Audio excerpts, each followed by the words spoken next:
سلام، من فلورم. امروز میخوام به شما طرز تهیه دلمه گوجه فرنگی و فلفل رو نشون بدم.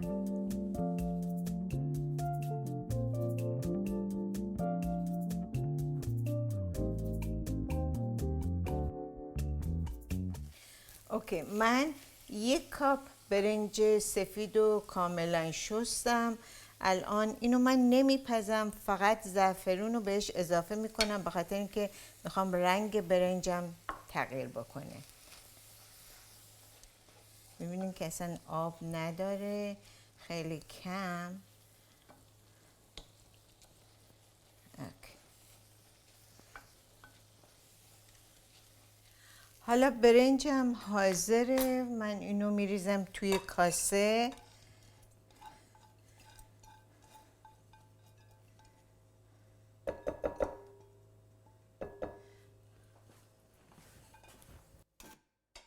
اوکی. حالا من یه قابلمه دیگه استفاده میکنم. تقریبا یه 4-5 قاشق، روغنش باید زیاد باشه، روغن زیتون توی این قابلمه میریزم. بعد من گوشتم رو اضافه میکنم و پیازم رو اضافه میکنم. پیاز سرخ شده که آماده داشتم اضافه میکنم و حالا فلفل قرمز و نمک رو من بهش اضافه میکنم.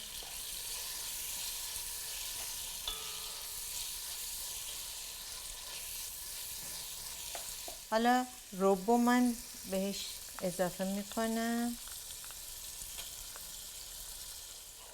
لازم نیست که خیلی کامل بپزه، به خاطر اینکه وقتی که میره توی گوجه فرنگی و فلفلمون اونجا هم خودشو جا میذاره.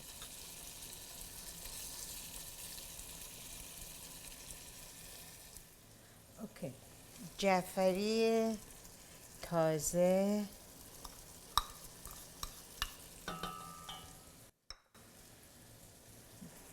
گشنیز تازه،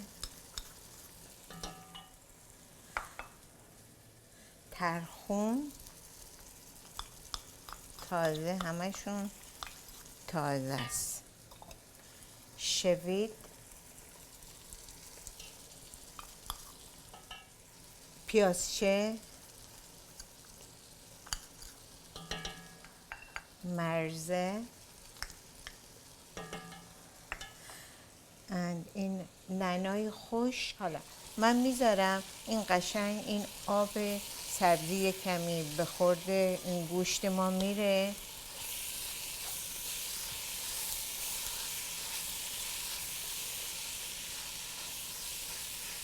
میذارم حدود یه چند دقیقه، 5-6 دقیقه این یه کمی بپزه این تو.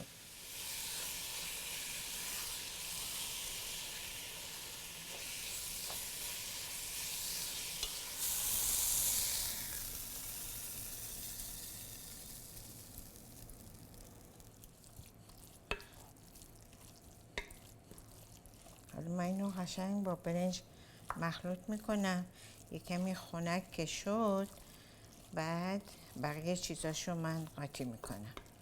اوکی، حالا من ماست رو بهش اضافه میکنم.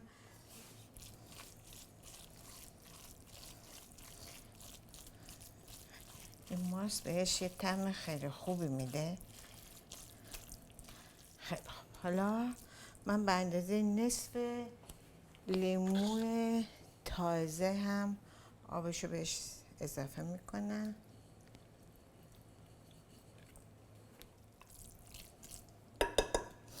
حالا من یه کمی میچشم ببینم نمکش اینا خوب هست یا نه.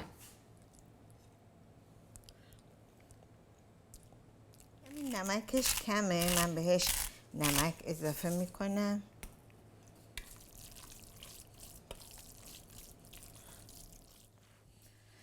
حالا میخوام بهتون نشون بدم چجوری توی این گوجه فرنگی و فلفل رو ما خالی میکنیم. من برای اینکه کارمون سریعتر انجام بشه قبلا اینو چند تاشو آماده کردم. الان این فلفل رو من به شما نشون میدم. اینو قشنگ دور دومش میبریم.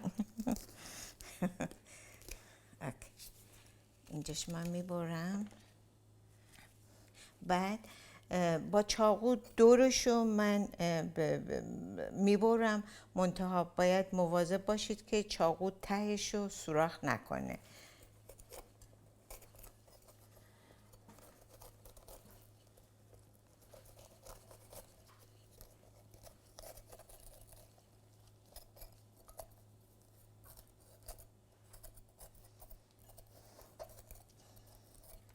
من اینو خالیش میکنم.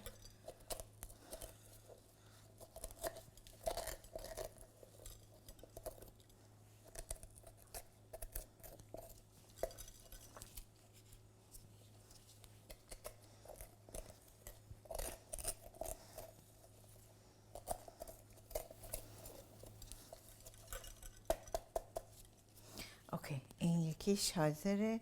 گوجه رو وقتی که من خالی میکنم توشو دور نمیریزم، میذارم ته قابلمم. وقتی که میخوام دلمه ها رو بچینم توش، هم بهش مزه خوب میده و هم که ته قابلممون یه چیزی هست که دلمه هامون نمیسوزه.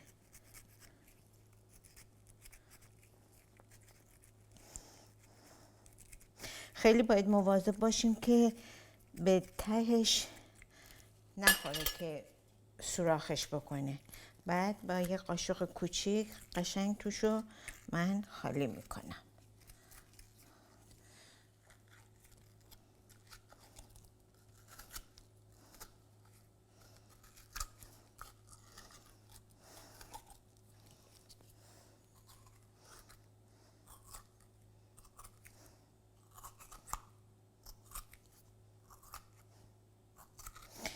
گوجه هایی که ما انتخاب میکنیم برای دلممون باید خیلی گوجه های سفتی باشه.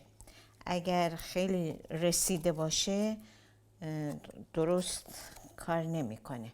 اوکی، توی اینم خالی شده. اول من تمام این توی گوجه فرنگی رو میریزم ته قابلمه.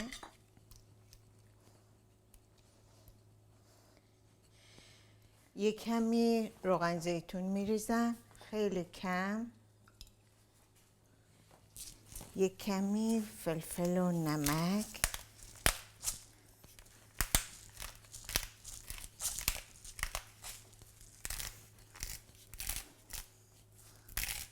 خیلی کم. اوکی، حالا من از این مواد توی دلمم، توی فلفلم میریزم.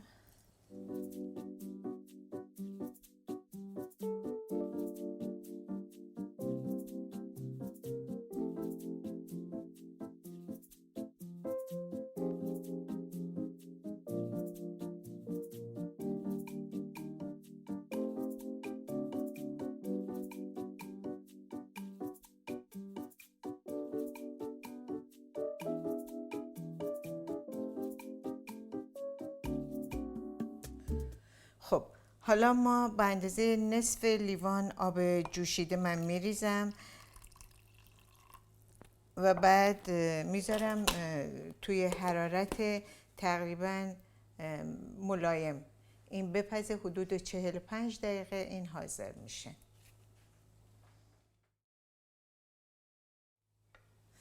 این مواد اضافه اومده از همون دلمه‌ای که من براتون درست کردم، دلمه گوجه فرنگی و فلفل. حالا چون من برگ داشتم حاضر آماده، این بود که بقیه‌اش هم الان بهتون نشون میدم که چجوری دلمه برگ درست میکنیم. یه مقدار از این من میریزم این تو و اینو قشنگ میپیچم.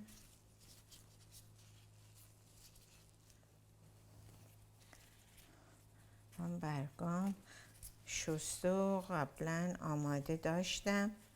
اوکی. همیشه باید پشت برگمون طوری قرار بگیره که مواد توی اون باشه. زیاد نمیریزیم برای اینکه برنجش وقتی که بپزه خودش جا باز میکنه. اینو قشنگ من میپیچم. بعد به این صورت بغل این یکی میذارم، یه فشار کوچولو هم روش میدم. خب حالا من دلمه ها رو همه رو چیدم.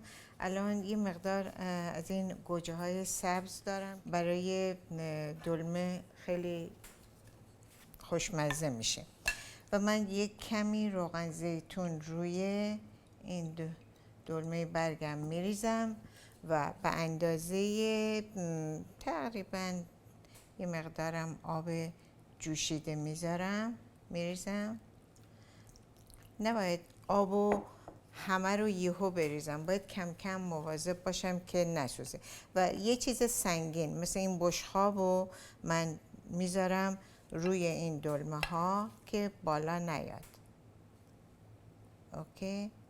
و میذارم به آهستگی در حدود این طولانی تر از دلمه فلفل و گوجه فرنگی میپزه. تقریبا یه 20 دقیقه بیشتر برای این دلمه برگ من احتیاج دارم. تقریبا شاید مثلا حدود 1 ساعت و ربع، یه همچی چیزی، 1 ساعت و نیم با حرارت کم این میپزه. مرسی که تا اینجای برنامه با من بودید. خدا یار و نگهدار شما تا برنامه آینده.